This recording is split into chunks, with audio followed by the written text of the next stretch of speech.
While we're on the topic of occupations, for a closed or isolated system, the total occupations is going to be given by the sum of all of my state occupations. So if I add up all of the little occupations, then I will get the total occupations for my entire ensemble, which is given by a capital script A. The total energy would be given by the sum of all of my energies of my microstates multiplied by the number of states that have that same energy. So the occupations times the energies. So if I add up all of those, I will get a constant overall energy, or an E sub C. Now, I can also do the same thing, except that I know that the individual microstate volumes, those were fixed, so those couldn't change. So if I add up, or if I multiply the number of possible occupations by the microstate volume, I will get a constant overall macroscopic volume for my ensemble. At this point, we're now ready to begin building the bridge between our Nvt microstates and the macroscopic observables. First, let's recall our multinomial coefficient, which was given by n factorial divided by the product of all of our n sub j factorials. Essentially, what we're doing is we're weighting the total number of configurations n factorial by the number of states in each configuration. Remember that was where we had all of our individual little bins. Now, in other words, this is often called a multinomial weight, because we're taking our total number of configurations n factorial and we're dividing them by the number of bins factorial, and that's going to give us the weight distributed across for all of our different configurations. This was where we had like juniors and seniors, or we had the red balls and we had the green balls in the earlier example. Now, for our canonical system of Nvt, here our multinomial weight is given by omega over the set of the microstates. Okay, so that means that my weight can also be given as a function of my total occupation factorial divided by my microstate occupation factorials, all multiplied together. Now, when omega is maximized, it becomes our ensemble average. Now, since it's much easier to work with the ln of omega, since we're dealing with factorials, it's often going to be easier to work with the ln, then let's maximize the ln of omega given our constraints, okay, where we knew that the sum of the occupations gave us our overall occupation, and the sum of our energies times their respective occupations. If I add all of those up, I should get my overall ensemble energy. Now, while we're also on the topic of maximizing the ln of omega, let's think about what that function is going to look like. Okay, we know that omega was given by a factorial over the product of little a sub j factorials. Okay, so if I plug that in, then I will get the ln of my overall occupation factorial minus the ln of the product of my microstate occupation factorial.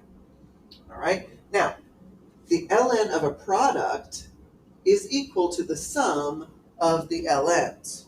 Okay, you guys can practice that a little bit later.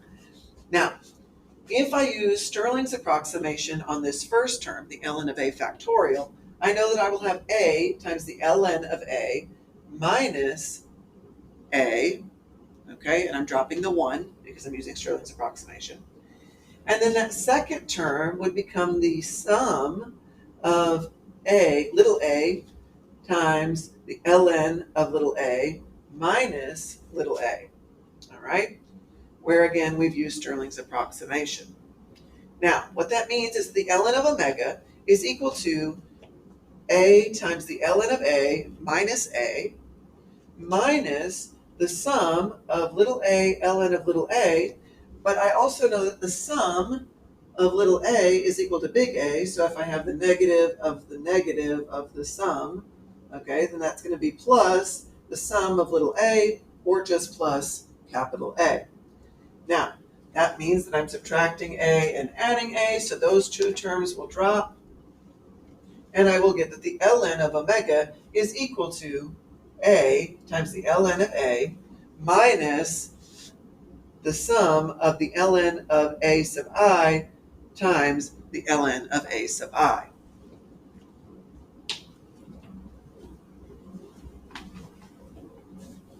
Okay. Now, again, we're still trying to make that bridge between our microstates and our macroscopic observables.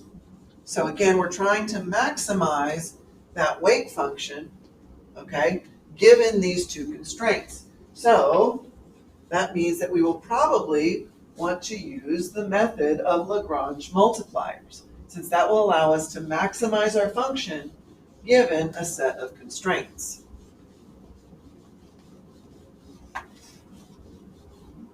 All right, so we know that using Lagrange multipliers,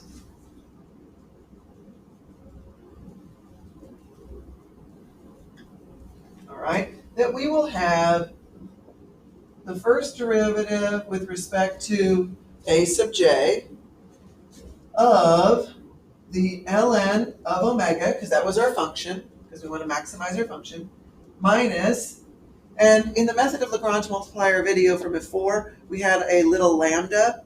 That's just going to be one of our Lagrange coefficients. I'm going to use alphas and betas this time because I have two constraints. So for my first constraint, I will take A prime, and I will multiply that by my constraint set to 0. Since my first constraint is the sum on A equals A, then I will have the sum on A sub I is equal to capital A. And then I will subtract my next one, which is beta, times my second constraint set to 0.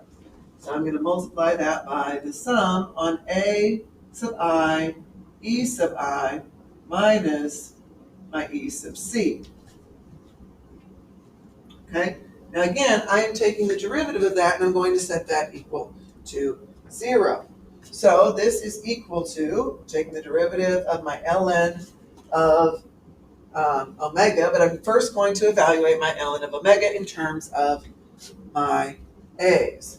So plugging in this, and taking the derivative, I will end up with the negative of the ln of A sub j, okay? Because when I take the derivative here, I'm only going to be pulling out the A sub j terms in my A sub I sum. So I will have the ln of A sub j minus alpha prime, and if I take the derivative of this with respect to A sub j, I will get a 1, okay? Then for my second term, I will have a beta times 1, where I'm pulling out my A sub j term, that will give me a 1, and then multiplied by my E sub I, which in this case it's pulling out the jth term, so it would give me E sub j. And then when I take the derivative of that term, since it's a constant, it will be 0. All right, and then I will set this equal to 0.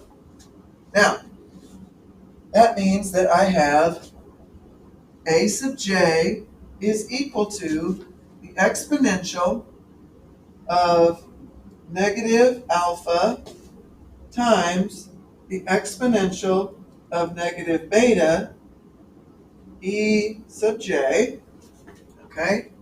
And since this is the value of A sub j, the occupation that maximizes this function, I'm going to use a star, where the star denotes the maximum, or the coefficient / occupation that maximizes our omega. All right, now let's recall that capital A was equal to the sum on J of A sub j, and if I do that for all of the maximum A sub j occupations, then I should still get my overall A. So that means that the sum on j of the exponential of negative alpha, exponential of negative beta, e sub j is equal to my a. All I've done is I've evaluated this into my sum on a sub j. All right, now the next thing that I want to do is I want to solve this for my exponential of alpha. All right, so in this case, my exponential of alpha is equal to the sum of the exponential of negative beta, e sub j, divided by my overall occupations. Now, the probability of a given jth state is going to be given by p sub j, which is equal to, again, the occupation that maximizes the value divided by the sum of all of my occupations. Okay, now again, the sum of all of my occupations is just going to be capital A again. So this is A sub j star divided by capital A. All right, now if I evaluate my A sub j and my A back in, then what this means is that P sub j is equal to the exponential of negative beta E sub j divided by the sum of the exponentials of negative beta E sub j. Okay, where in this case, we've canceled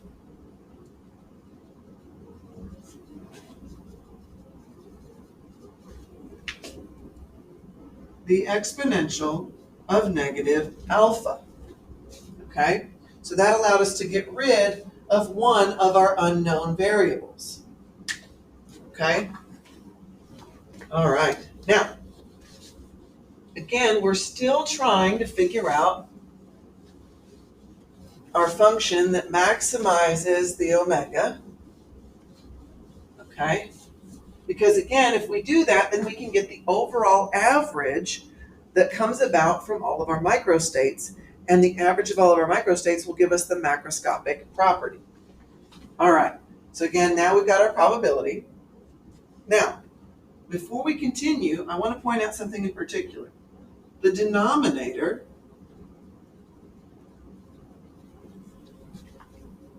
for this probability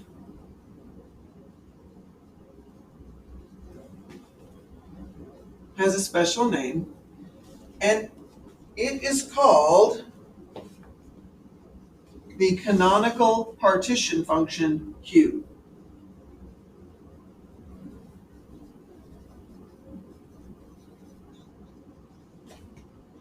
Okay? Super important. All right? Now, Q, since it's the denominator of this function, Q is just equal to the sum on the exponential of negative beta E sub j. Commit that to memory. Make sure you memorize that on j. Also, the sum of our probabilities must add up to 1. All right. Now, this is a good place to stop, and we will pick up on solving for the alphas and betas in the next video.